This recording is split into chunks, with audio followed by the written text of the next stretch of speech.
Hello, and welcome to Makers.dev, episode what I think is number 30, and a momentous occasion, our very first guest on the show talking about ADHD, Jesse Anderson. Jesse, hello. How's it going? Hello. Hey, it is great to be here. Thanks for having me. I'm so excited and honored to be the first guest on the show. Cool. I guess technically it's the we've had like other people on the show, but this is the first one where we're trying to like interview a person talking about a particular topic. It's going to be fun. Chris, how are you doing? What's your take on this situation? I'm doing pretty well. Yeah, we had Matt Swanson on, but that's when you were gone, so he was more like taking your place. So this is the first like dual guest interview. Yes. I don't know what it's going to be. Jesse's not replacing either of us. He's adding to each of us. I'd love to get the conversation started, just sort of like talking about your story of how you got into this, because when you first reached out, I think Chris and I had a similar response of like, oh, this is someone who like specializes in ADHD and they're going to be trying to sell their product or their book or something. But you're just a dude who's like, you realize this is a thing that you had and you're trying to fix it. And I love that. That's a thing I try to apply to my own life. Could you talk me through how you ended up investing a bunch of time and energy into ADHD and just kind of your story of how that's progressed? Yeah, so yeah, like you said, I'm not selling anything. I'm not an ADHD coach. I'm not really doing anything like that. I just similar to you guys, I'm a designer and I do a lot of front end development and things like that. And I've always known my brain worked a little bit differently. And I often just sort of chalked it up to like that was family quirks. Like that's how my dad is and that's how my brother is. And then a few years ago, my best friend from elementary school, he found out that he had ADHD. And then his wife and my wife talked. And then my wife is like, hey, you should maybe look into these symptoms because they sound real familiar. And once I looked into it and then found out that I had it, I realized how much that affected just like my life view, like how I did everything was going through this filter of ADHD that I was previously unaware of. And so once I found that out and kind of figured that out, it became sort of a passion of mine to learn more about it and really sort of dive in. And then the more I've learned about it and the more it's like changed the way I do things and the way I kind of function my day-to-day life, I really wanted to help other people find that out as well, because it was just life-changing for me to realize all these things. Like, for example, getting things done. I've always been a big fan of like the GTD, philosophy and productivity tips and stuff like that. And so many of those just don't really work for an ADHD brain. And so once I found that out, I realized all this energy I was wasting. And yeah, so I heard you guys talking about how you were sort of considering like, hey, maybe both of us have this. I don't know, sort of looking into it. And I just, wanted to reach out and share my experience and see if it resonated or if it was helpful or anything like that. Love it. You mentioned talking with I think you said brother-in-law about the symptoms you were experiencing, and that then matched up with the symptoms that you had, and you realized, oh my gosh, I had ADHD.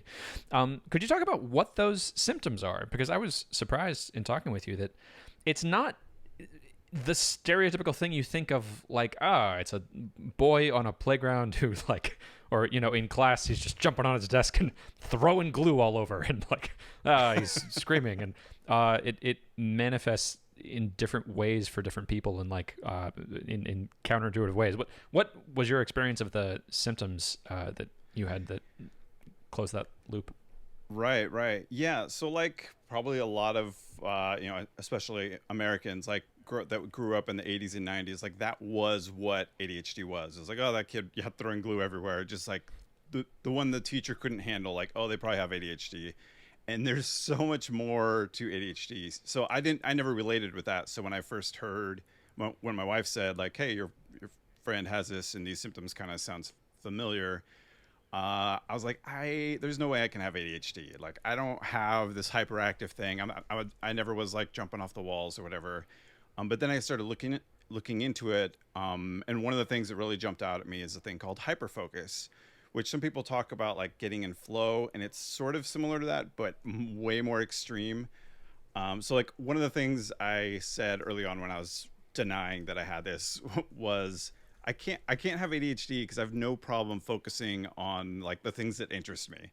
Like if I get way into, I don't know, like a certain board game or video game or other things that are really fascinating, I can just spend hours and hours and hours and hours and hours on it, and like forget to go to the bathroom, forget to eat or drink, and then suddenly it's like I come out of this daze at the end of it, like, oh man, I forgot everything. And I told myself that was the reason I couldn't have ADHD, is because I did that, and that's actually a symptom. It's a like a one of the primary symptoms that people with ADHD have, is that hyperfocus. And yeah, and some of the more obvious things that the more I read into it that really kind of resonated with me was being late to everything. And I should preface by saying that all the symptoms of ADHD are different for different people. So if I list my symptoms and they're like, oh, like a third of those don't apply to me, that's kind of the deal. It's a wide kind of spectrum of different sorts of symptoms.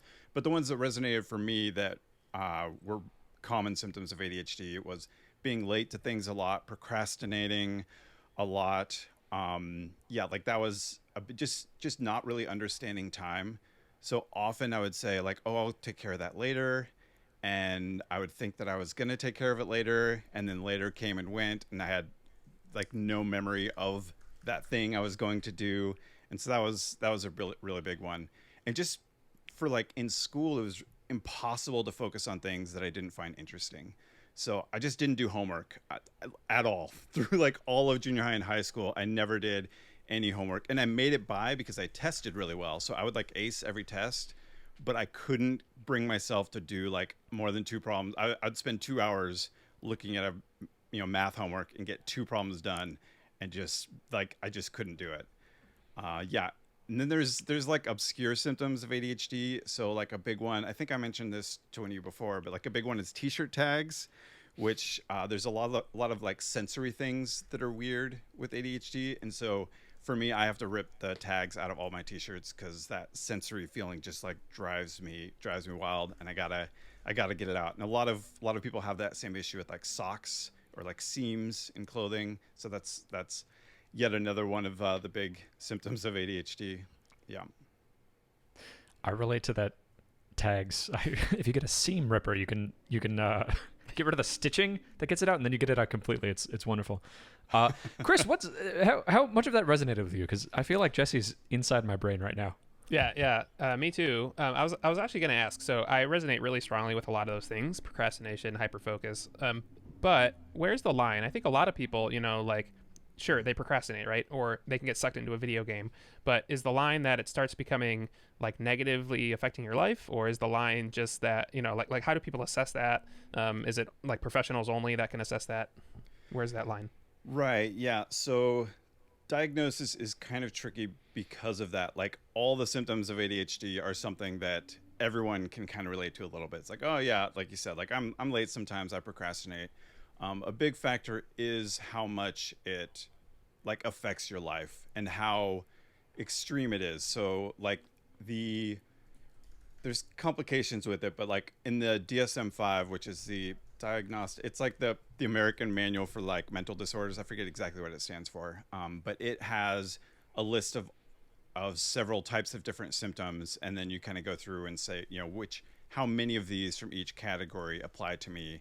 And that's sort of how it's technically assessed, but it also kind of differs depending on who you see. So there's like all sorts of different models trying to figure it out. But the main sort of, like my therapist told me when we were talking about it, is basically kind of what you suggested. Like it's how much it affects your day-to-day life. Like this one thing continues to come up over and over and over again. And knowing that it's not just willpower. That's another real big thing with ADHD is you feel like it's willpower that's holding you back, and it's not. There's this mental block. There's actually a mental disorder that's causing these things to happen, and wanting to do something more isn't actually going to change anything. It's not going to make you be more able to do something just because you really want to do it.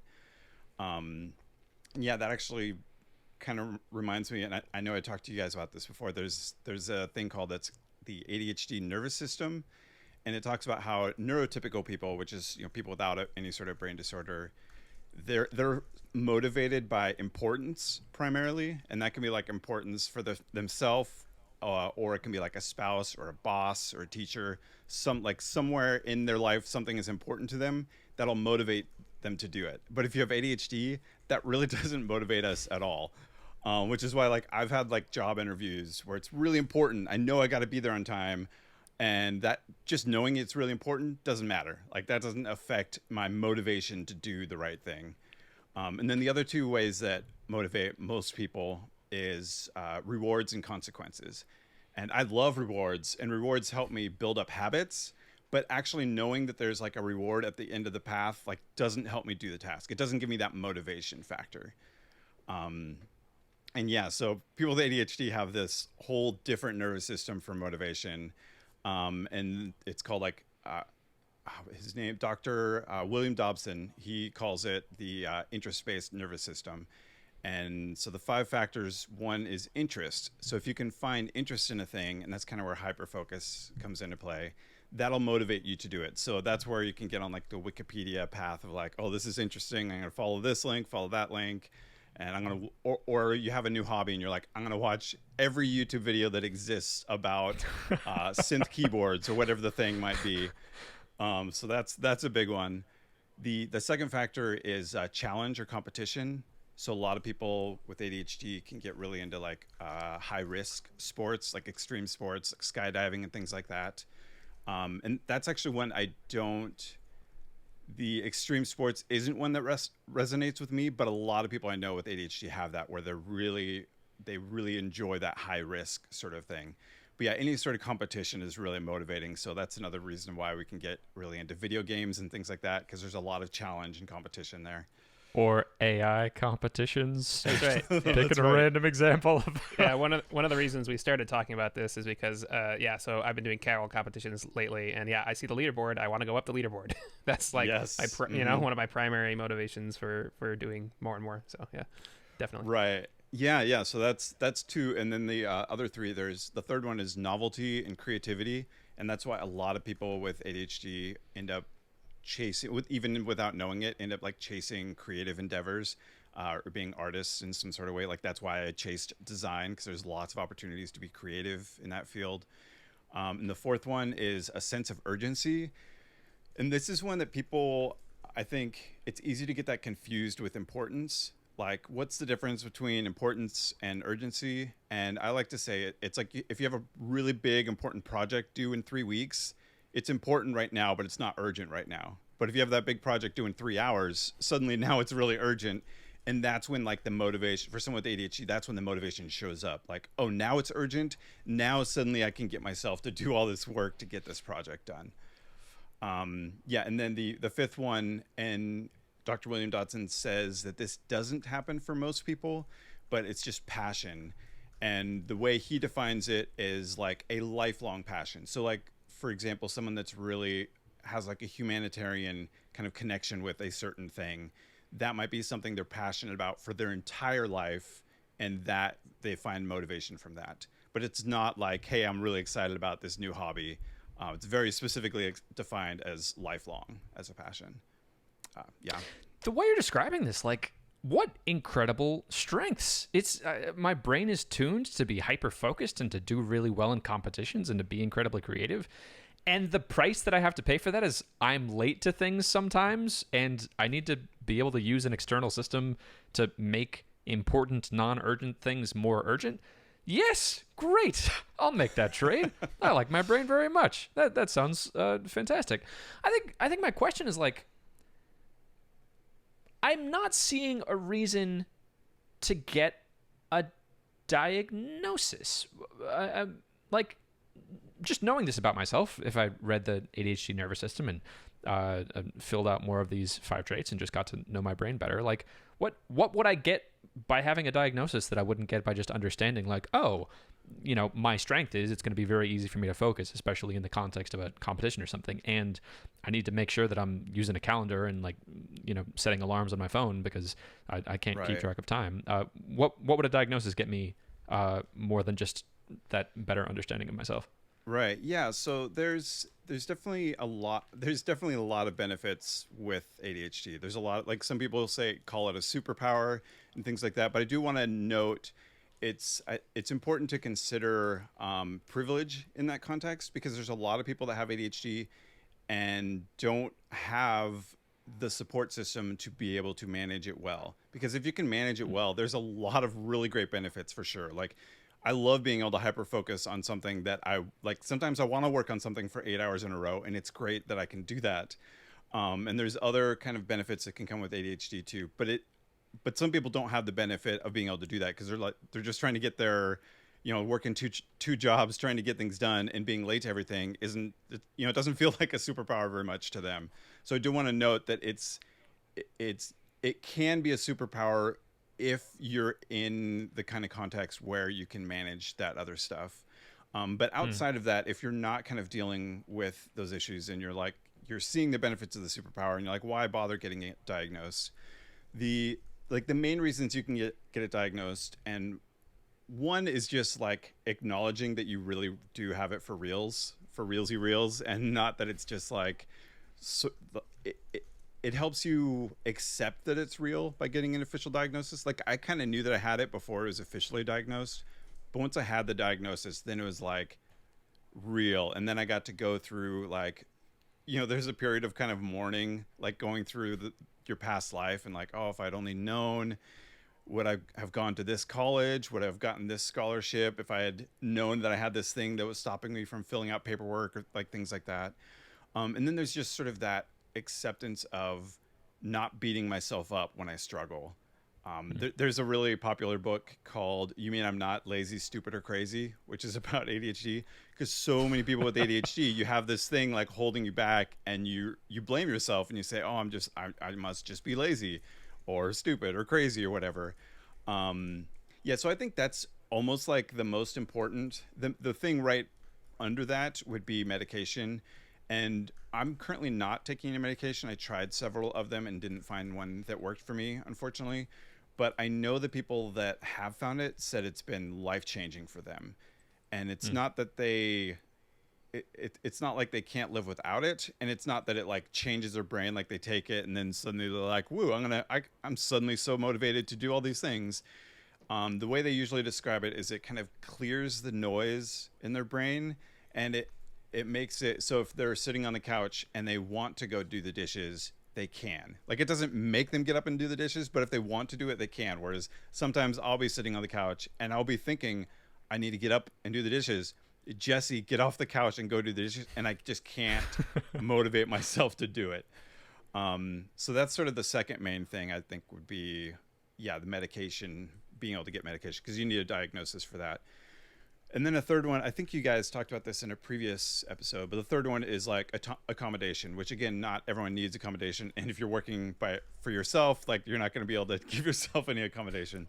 But for people like that are in school or, with more of a corporate job, like, it's possible to get accommodations to have like, it's like in the US, it's like a federally protected thing. So there you can get for like schooling. My daughter has ADHD, and sometimes we've been able to make sure that she has extra time for a test and things like that.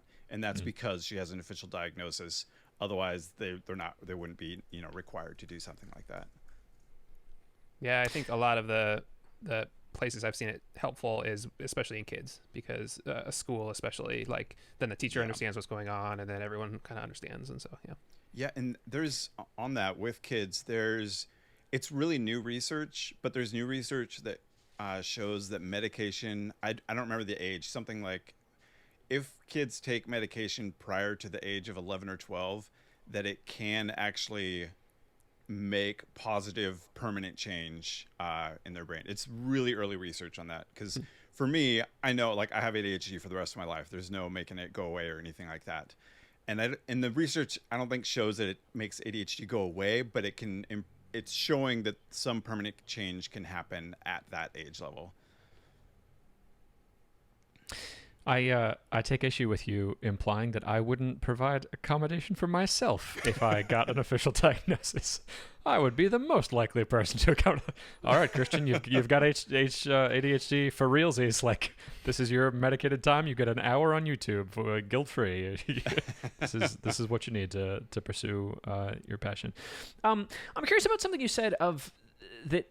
Yeah, I think all three of us are speaking about this issue from a very privileged position of like being able to have that self-actualization of optimizing the work that we're doing tuned to the way that our brains are best able to work, either like sporadically or in my case, just jumping between projects. Like it's, I don't know, I'm trying to think of a good analogy of something that jumps between stuff, like a frog on a pogo stick. We'll workshop that one. And in your case, being able to pursue much more creative work. What a difficult problem it is for someone who has this incredible brain that has these active strengths in focus and in creativity and in deep work.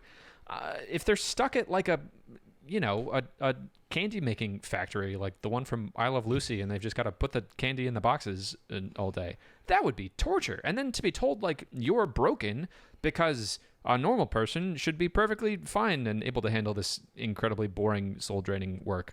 So take this medication to make yourself more normal.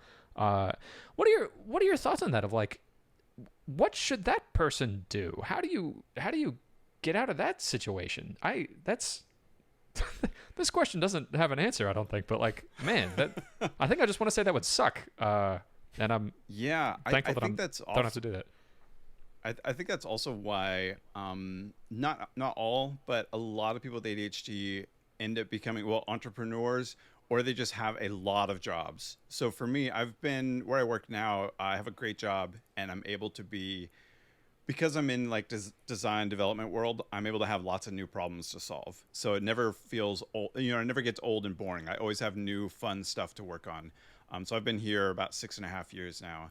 But prior to that, I've probably had close to 30 jobs prior to getting to like landing a couple that were really good ones. And it's because that it was the I Love Lucy. I get there and I'm like, I'm doing the same thing still. I can't do this. I would just walk out of a job after like 3 weeks. Like, I'm out. I can't handle this anymore. And I think that's pretty common. The benefit again can be that if you can get a structure around you to support, like, there's so much potential with being like entrepreneur and following kind of things like that. But it's definitely difficult, which is why medication is like really key, I think, for somebody in that sort of situation. If you, and again, it's a privilege thing because you need to be able to have the insurance for it. But that would be like, I think one of the number one things to try to find a medication that can help you through that, so that the monotony doesn't just like, doesn't just kill you, drive you wild. Yeah. It's tough. Like you said, it's an unanswerable question. It's definitely tough. Oh, a huge hairy thing with like, we'd have to change society to be able to fix it.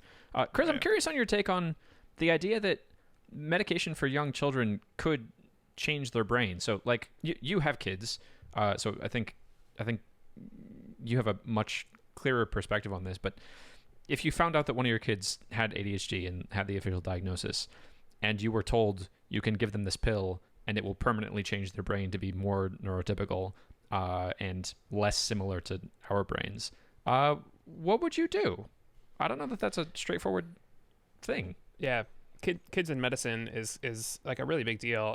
There are a lot of considerations, when giving kids medicine, right? And the way we've approached it so far, we've had nothing quite like that. But it's like you just look at the available evidence and you look at what's safe and what's effective, and you just make a decision that way. Like generally things have been pretty well studied in terms of like the things that we've given them. Now this is Jesse, you were saying this is brand new research, and so it's like and again, like, I'm not a medical professional. Right. I just know I've heard about this, and it's very, like, from what I understand, very like cutting edge kind of research. Yeah. So what I would probably do in that case is just I would look at how it's affecting us now. Like I would place more emphasis on are there behaviors right now that need to be fixed with medicine, and is this medicine going to do that? And then maybe once obviously you don't want to do anything that's going to harm a child permanently, but if the medicine's really going to help now and may have effects later, maybe those will be positive, maybe they'll be negative, but on the whole it's going to help a lot now. Then that's when we'd probably make the positive medicine decision. But yeah, I think it's super personal. It's super, you have to look at the research, you have to look at your kid's behavior and what's happening. Kids are tricky. I think I'm more interested in that's a very balanced perspective in the real world of like, you have to balance risk and make sure that you're doing things safely. in a theoretical situation where like you got to flip a switch, but you only got to touch the switch one time, and you got to choose, do I want my child to be neurotypical, or do I want them to have these ADHD attributes of being highly creative and jumping between things and not able to keep track of time very well? From this conversation, like, I think the thing I'm leaning towards is I want kids with ADHD. The world that they're going to be going into is that is a world where you're rewarded for having 30 different jobs and for being able to learn a new skill on YouTube by watching every single video on how paintball guns work and learning everything about that. I think where I'm starting to land is that would be preferable. Like I would almost want a drug that would push them more in that direction. I'm not sure what that would be. I think the reason I'm being a little cagey is like it's very dependent on so like Jesse said, it's kind of a spectrum, and so if you and I, if we have it, we don't know, right? We're very far. I think we're quite far on the scale where it's pretty beneficial to us. In some cases, it's bad, but that's where it is. Some people like basically can't operate, right? Like you can't get anywhere, you can't do any type of paperwork, like you can't function as an adult, and so in that case, if there is a switch, obviously they would flip it, right? If you can not function.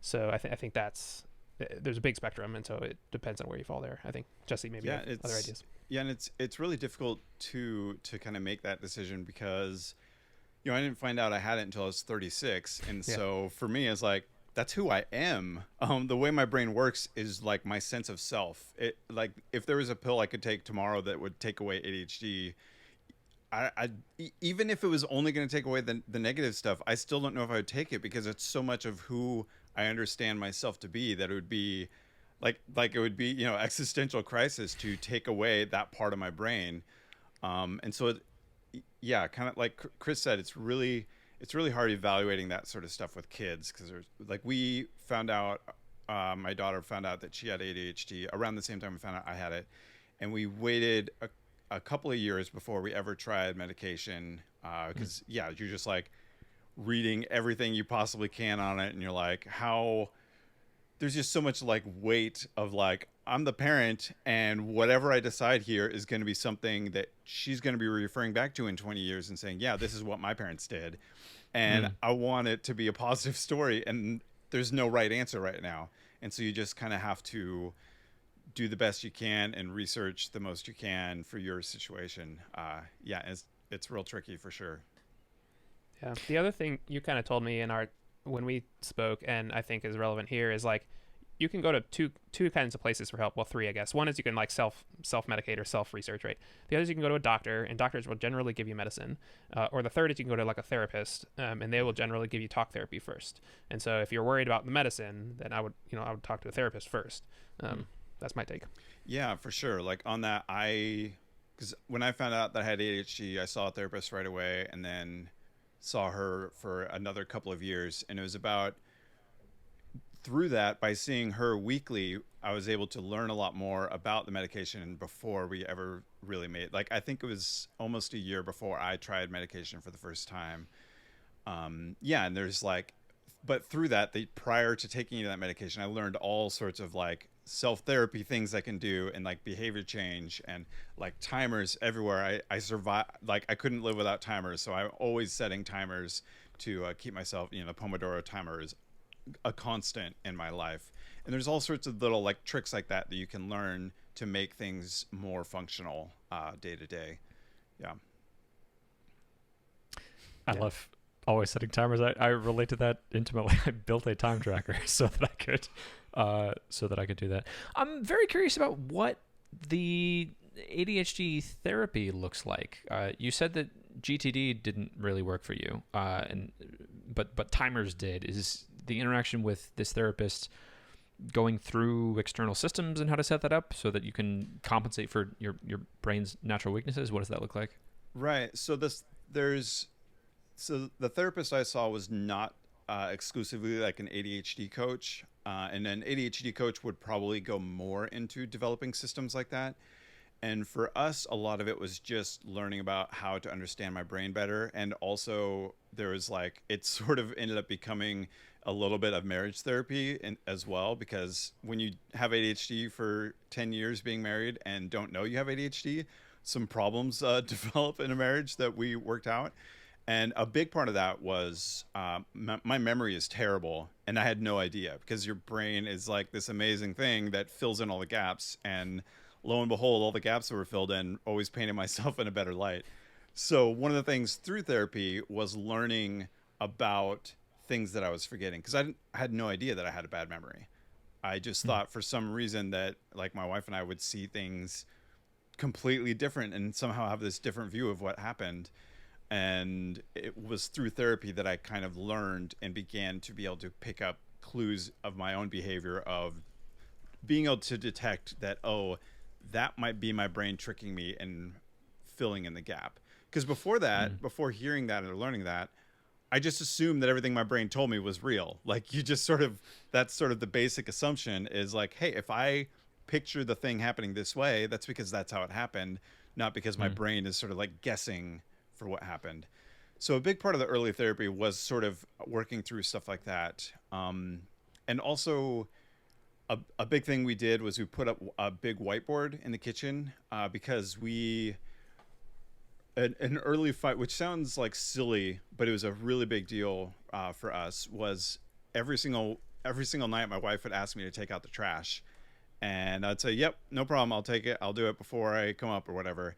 And every single night I didn't do the trash. It was for years, like every single night we would go through this. She would ask me to do it, I would say I would do it, and then I wouldn't do it. And for me, I was like, oh well, I forgot again, and I forgot again, and it just would forget every night. And for her, it was like, he's just a lazy bum and doesn't want to do the trash. So when I ask him to take it out, he says he'll do it later, but he's really never going to do it. And then when we went to therapy, it sort of helped us figure out, hey, let's do a whiteboard.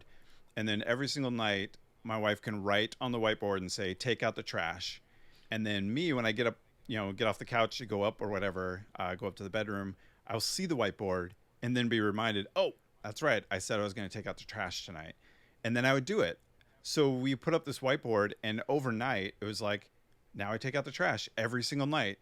And it sort of became this big focal point for us of realizing that this is real, that the memory thing was real. And it wasn't that I was trying to be a jerk, but it was that I really had this mental blocker that was causing me to forget what I thought I was going to do every single night. And so that was definitely a big part of learning about how to externalize things so that I could remind myself, because I think that I'm going to remember something and I never really do. My brain's always like, oh yeah, we'll remember that. And then a lot of it was just becoming aware of, like, that's not really going to happen. What a beautiful story. What a fantastic example of just how better understanding the problem gets you both on the same page. Like, yes, you and your wife are seeing the world very differently. Time is experienced fundamentally differently for you than it is for her. I'm reminded of a premarital counseling exercise I did with the woman I'm dating right now. We held a painting between the two of us. So the front of it was facing her and the back of it was facing me. And our therapist asked, okay, each of you describe what you see. And my girlfriend Sarah explained, like, oh well, it's blue, and it's got this picture of a hand on it, and the hand is in like an OK sign, but it's upside down, and it's about this big by this big. And then the therapist said, okay, Christian, like, you explain what you see. And I said, well, that was completely wrong. That's not at all what this looks like. It's a wooden frame, and it's white, and it's like this canvas, and it's got 6 staples on the sides and 4 staples on the top and bottom, and so at the end of that, the therapist said, okay, which of you is wrong? And like, that's kind of the game of conversation, right? It's, if you're seeing time as there's now and there's not now, and your wife is seeing time as there's this important but non-urgent task of the trash needs to be taken out, which of you is wrong? Well, neither. You're both seeing two sides of the same thing. For you, the world is tuned more towards like things that you're passionate about and curious about, and you're deep in flow, and whatever the work is that's right in front of you, that's the thing that has your attention. And it sounds like for your wife, I don't even know what that would be like to have an expanded time horizon of like that taking out the trash at some point today is even a thought that's on my brain. Like, for me, that also has to be on something like a whiteboard. And the strength in that is in understanding what each other's viewpoints are, understanding where your differences are, and then being able to effectively translate for the other person, which it sounds like a whiteboard. My gosh, what a fantastic low-tech solution to that problem. Now for whatever, the $12 whiteboard, you've perpetually solved this category of problem, and it came from this deeper understanding of how each of your brains work differently to the other person. I love that story. That's beautiful. Yeah, thanks. Yeah, it's wild how this like stupid whiteboard that we hung up like basically saved our marriage. Like obviously there's a lot more to it than that, but it was like the catalyst of us being able to understand our completely different perspective on time and memory and things like that. It became something we could both look at and see that, it proved to me that, hey, I'm not a lazy bum. I'm just forgetting. And it proved to her that, the same thing. Like, it's not that that he doesn't love me and he doesn't want to do this thing for me or whatever it is. He's just forgetting. His brain is causing that like memory to not come back before he leaves the scenario and doesn't take out the trash. So yeah, it really became kind of a catalyst for us figuring out a bunch of other stuff. And yeah. I'm going to add that as a sub point on the benefits of getting a diagnosis under accommodation. You could get accommodation in your marriage as well as in work or school for how your brain is working differently. There's actually a really great book that we read too that's called The ADHD Effect on Marriage by Melissa Orlov. And that one's really fantastic. One of the things that really helped me in reading that book, it talks early on about like when I was first reading it, I'm kind of mad because it feels like everything's going to be about like, let's fix Jesse. Jesse's brain is broken. And so how do we fix the marriage by fixing Jesse? And one of the things that book talks about early on is you actually have two different disorders in the marriage if you've been married for a while, because you have the person with ADHD and then you have another disorder that's called, living with someone with undiagnosed ADHD for 10 years. And that causes like its own symptoms. So she had her own, path that she had fallen into. And so we both have problems that we have to fix. It's not just like fix Jesse's brain, because that's not really a thing. It was things that we both, because of our like journey to where we are now we both have things to work on to get back in sync with each other. So really, really great book for anyone that's hearing any of this and resonating and that's married. Highly recommend that book, The ADHD Effect on Marriage. We'll link that in the show notes. I'll put out another plug for not just ADHD, but for any behavior that you have that you can't quite explain. Sort of linked to all this stuff, I'll tell a story from my life. So in my early 20s, I started having panic attacks, and I didn't know what they were. To myself, it was kind of like, well, everyone gets nervous, right? Everyone kind of whatever. But what I didn't realize is on any car ride over about 15 or 20 minutes, I would have a panic attack. And the result was I didn't want to go anywhere like ever. And I did not pick up on that like at all. Like to me, that was kind of normal. My wife was the one who was like, I think you're having panic attacks. And I'm like, no, and then, so talking about the two-sided thing, to me, like I kind of stopped wanting to go places, and to her, she got frustrated with me for not wanting to go places. And like, we didn't understand what was going on. And then I finally saw a doctor, and like, yeah, it was panic attacks. And, now we have this, much deeper understanding. We sort of, I work through that, kind of fix that. And, anytime I'm feeling that now, I can say, I think I'm feeling this, and we can work through it. And it's no longer like the problem that it was because we didn't understand it. So yeah, definitely not just for ADHD, but for anything that you think might not quite be, like I should have listened to her and the voice in my head that was like, maybe this isn't quite normal. Yeah, like that's on amazing that, to me that you could have been having panic attacks and that was just totally normal for you. Like, yeah, of course, if that's how you experienced your entire life, like, yeah, this is just what happens at a car ride that's over 20 minutes. How interesting. Yep.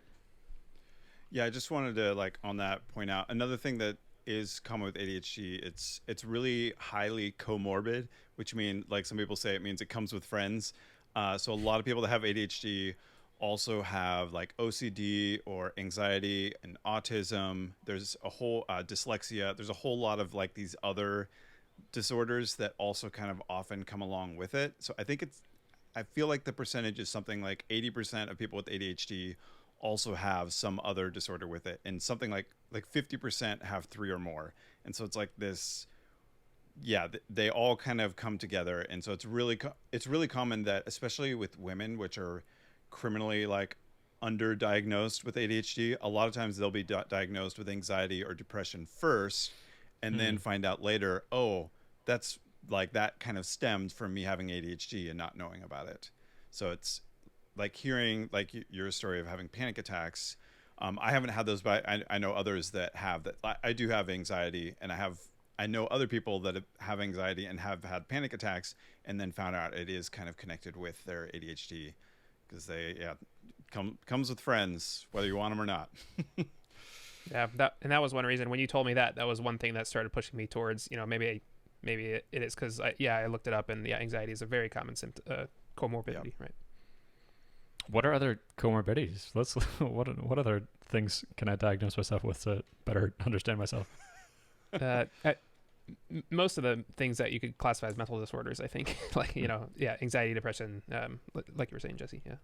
Yeah. How interesting. When you mentioned the ADHD effect on marriage, talking about how there's the second syndrome of living with someone with undiagnosed ADHD for 10 years, I'm reminded of about 2 years ago, to better understand a person close in my life, started learning a bunch about personality disorders, specifically ones in the cluster B group in the DSM-5. And it's the same sort of thing of living with someone or being close to someone who has a cluster B personality disorder sort of slips you into this role of, they call it a caretaker, where this person is experiencing everything as if it's this catastrophic catastrophe, and their emotional scales get tipped over very easily, and then they feel flooded with emotion very quickly, and that changes the way that you act with other people, because if you're conducting yourself as if everyone around you could explode at any moment, you start walking on eggshells, and that very much changes like how much you're able to depend on other people and how much you're able to get your own needs met. So I'm fascinated about like what the experience for your wife was of like what is that syndrome like on the other side of the coin. I guess it would be like, you feel like you have to take up all the responsibility of anytime there's a plan or an event that's on you, and right, you feel much more of that stress. Is that how do you think your wife would have described that?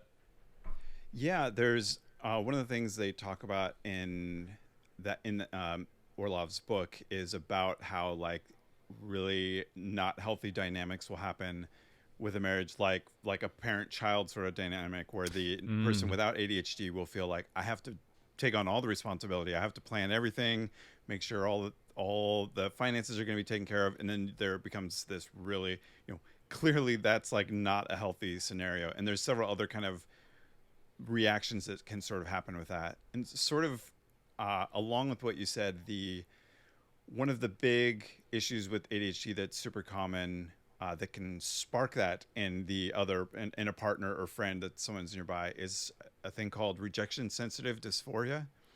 And what that is somebody with ADHD, often they just like a little criticism and or a diss or like some sort of put down, even if it's like, sometimes it's even sort of imagined, but a person with ADHD will often feel it really extremely, like as if you've been completely betrayed, and just like temper flares, and it's almost like an explosive response. Some people have actually described it as a physical pain. This like slight little insult feels like physical pain to the person with ADHD. But the thing you can do a lot of times to deal with that is recognize when it happens, because it fades very quickly. So it's the sort of thing that's very explosive in the moment. Like you suddenly feel like someone just said something, I don't know, just complete betrayal and painful. And then if you give it a little bit of time, you can see like, oh no, that was like nothing. I don't know why it felt that way, but that's a super common feeling for people with ADHD, to feel that rejection sensitive dysphoria, where it's like this extreme reaction. But the benefit is, like a lot of things with ADHD, where it's kind of a paradox, we have the opposite. Oh, and I forget the name of it.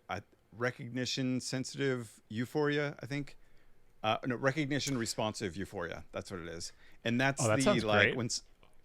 it's when people compliment you, it's like rocket fuel. Like it energizes you way more. Like everyone loves a compliment, but someone with ADHD that gets a compliment, it like fuels you to just be able to get so much. It's like this extra motivation that shows up.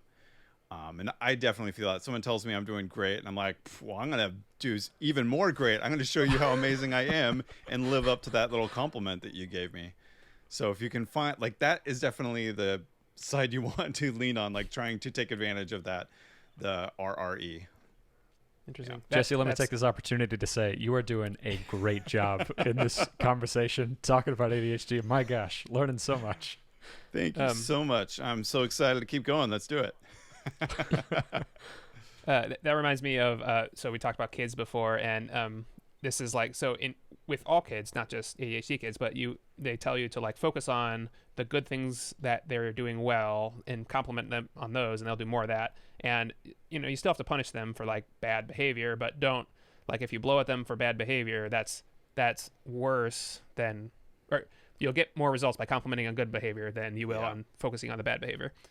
And I think with ADHD, especially with kids, you'll get even, it sounds like twice that effect. Yeah, for sure. There's another great book called Super Parenting for ADD, and it's a lot about that, about trying to do everything you can to encourage the positive aspects of a kid with ADHD, because it's almost like there's like the difficulties are going to be hard, and you can't fix them by focusing on them. You kind of have to cope with them the best you can, but your focus for parenting should be on encouraging those strengths, and letting, like, if they're really into drawing, doing everything you can to encourage them in that and push them in that, and so that they thrive there. And it's almost like if they're thriving in that one field, it'll sort of lift other things up with it. But it's so easy to get, it's the like squeaky wheel. It's so easy to be like, oh, the math is so hard right now, and I want to just like, let's just stare at math homework for 2 hours, or like, whatever that is. And that's often not going to get you the result you need at all. Like, what it's really about is you've got to do enough for school because there's requirements, but you really want to focus your energy more on lifting up the positive aspects. And that's going to ultimately be way more successful in the long run. I'm reminded also of a book called Don't Shoot the Dog, talking about how to train animals, including humans, that talks about the best way to encourage any sort of behavior change that you want in yourself or in someone else. The impulse you have is, you tell the dog to sit and it doesn't sit, and then you get mad at the dog. You're like, no, learn English. What are you doing? And the method for actually teaching a dog how to do that is sort of counterintuitive, because you have to provide incremental reward even if the dog isn't doing the thing that you want. If the dog is like going in the direction of the thing that you want, if it's sort of sat, like, oh yes, good job, you performed an action, you looked at me when I said sit, that's a step forward.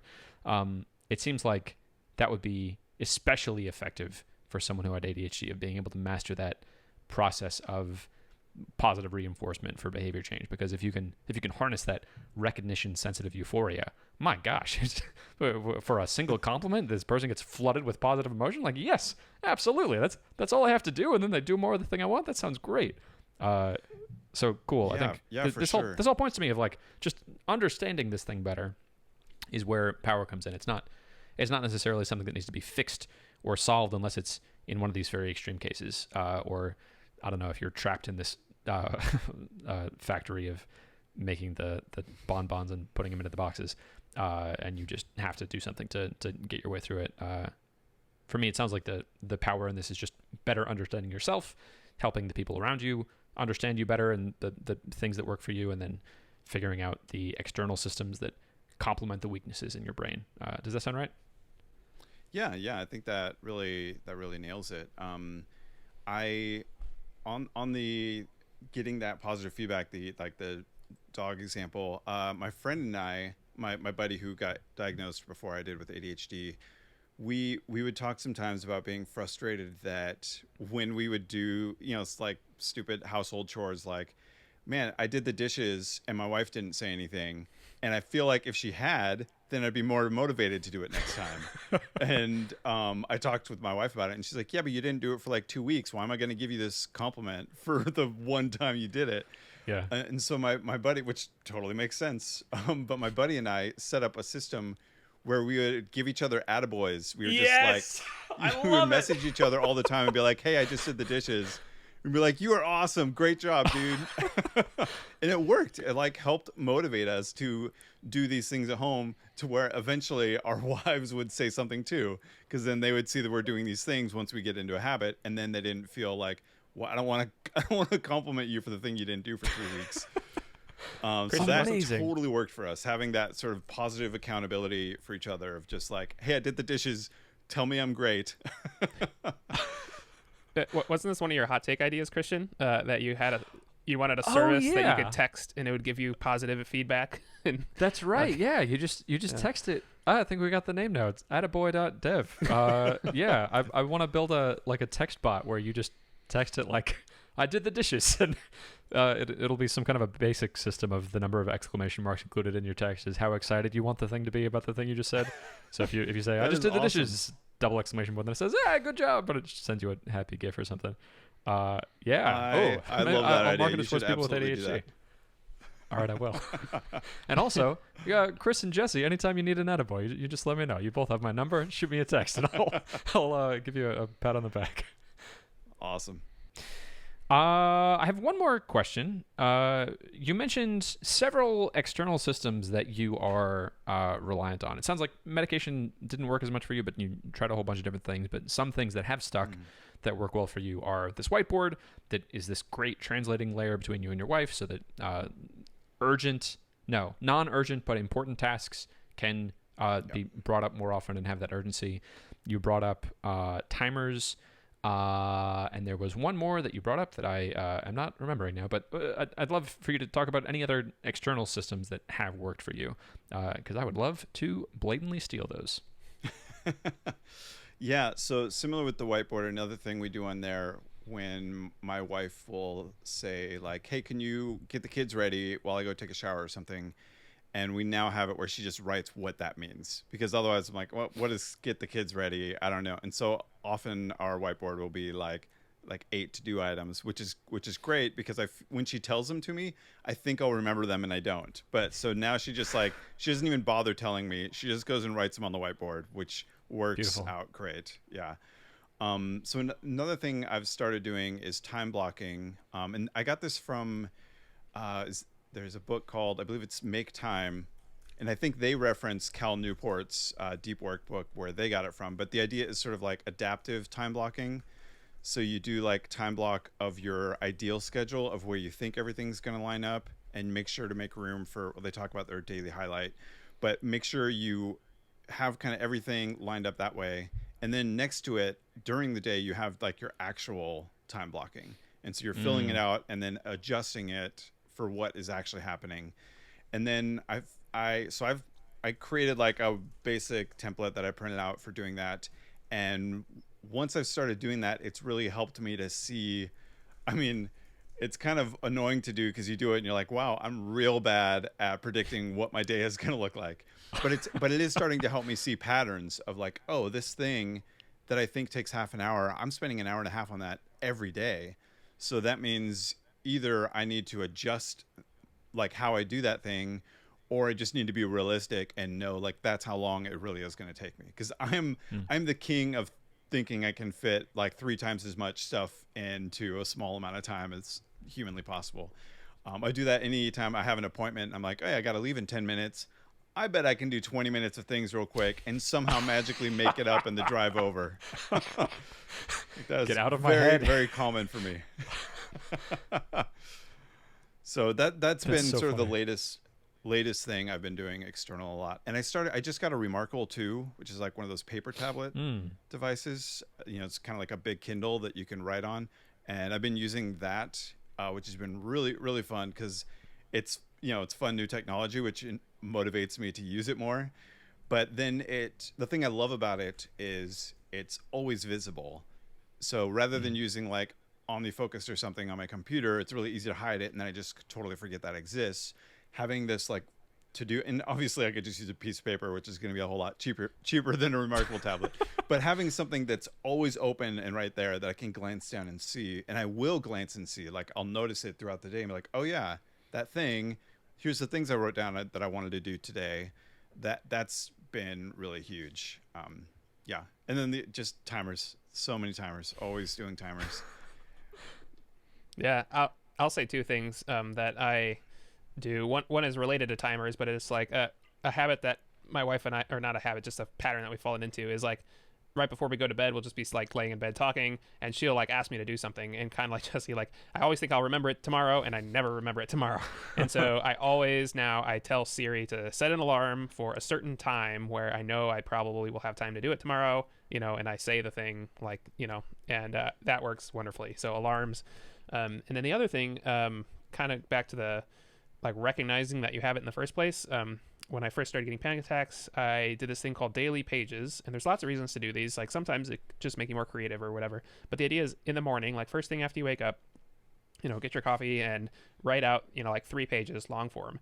And what that really allowed me to do was like really recognizing what I was feeling, and then kind of like you said, Jesse, like start recognizing different patterns, because I did it for several months, and I was kind of able to. It's a way to externalize what you're thinking and what you're feeling, and then you can like look at it sort of dispassionately, like as a third party, and try to see kind of if you recognize any patterns. So those are the two big things I'd say. Yeah, that's a big one that like I've been playing with using Roam Research and Obsidian and kind of jumping around with those different note-taking apps. And one thing that's really worked for me in doing those is interstitial journaling, where I'll kind of journal. It's sort of like time blocking a little bit mixed with just like journaling throughout the day, where I kind of mark down a time and then write whatever I'm working on, or people I'm chatting with, and just sort of keeping a record, because my memory is so porous and I just don't, in the moment it never feels like it is. So like even though I know this and I'm telling you about it, like in an hour from now, someone's going to tell me something and I'll be like, oh yeah, I'll remember to do that later. And I just won't. So I've tried to get more proactive with interstitial journaling, of like anytime there's something kind of significant, or I transition to something else throughout my day, like, oh, now I'm doing this, like trying to mark it down just to have, to recognize those patterns. Like you say, it's really important. I have one last follow-up question, and then I'll let you go to disappoint yourself with your poor memory and keep. I don't understand timers. I use time tracking, and that's getting me this thing that it sounds like your paper and remarkable template is doing from Make Time, of like seeing what your actual day was, comparing that to your ideal day, and realizing, oh my gosh, like I was trying to cram in 4 hours of work into this 20-minute block. That doesn't make any sense. Right. But for me, that process looks like, I set my schedule at the beginning of the day, hour by hour, and then as I'm going through the day, I have these buttons all over that I pushed of like, okay, what am I doing now? I'm on the podcast. I got a button on my desk that says I'm starting the podcast. This is a question for both of you, I guess. I don't understand how the timers would work, or the alarms on your phone. What are you setting a time for when you want to be taking out the trash? What are some example timers that you would set? I can answer quickly first, because I think Jesse's answer is longer and more interesting.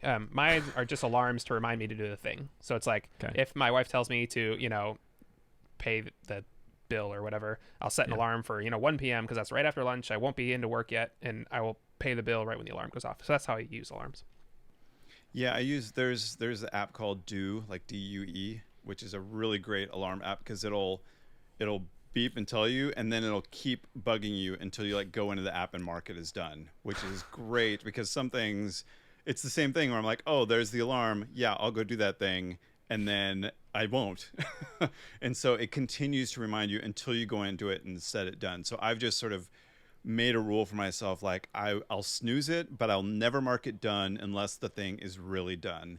And that has worked really well for that. The other thing with timers, the way I'm using timers throughout the day is Pomodoro sort of stuff. So I'll put on like I have certain music I listen to that's sort of like OMG, I really need to focus right now. Put on the Tron soundtrack, because that'll put me like in that mode of like I need to work. And then I'll set a timer of 20 minutes and tell myself like I want to be done with this feature in 20 minutes. And I'm not always done, but it like manufactures that urgency, because my job doesn't have that. Like my job is like, I don't know, finish it by the end of the week if you can. That'd be great. But where I work, we don't have really strict deadlines for things. And so I kind of am creating my own little deadlines throughout the day. And so that's what I have a Google Home Hub thing. I think that's what it's called, sitting right under my monitor, and like all day long I'm just telling it like set a timer for 15 minutes, set a timer for 25 minutes. And it's just like I'm not strictly doing the Pomodoro, but I'm just like creating a mini, like a miniature goal for myself to finish this thing. Because if I tell myself I can do it in 20 minutes, then I'm going to set a timer for 20 minutes and see if I actually can. And that, like, manufacturing that urgency really does seem to help me get more focused when I'm able to do that. Manufactured urgency. Brilliant, of course, because you're seeing things, you only see things when they're urgent.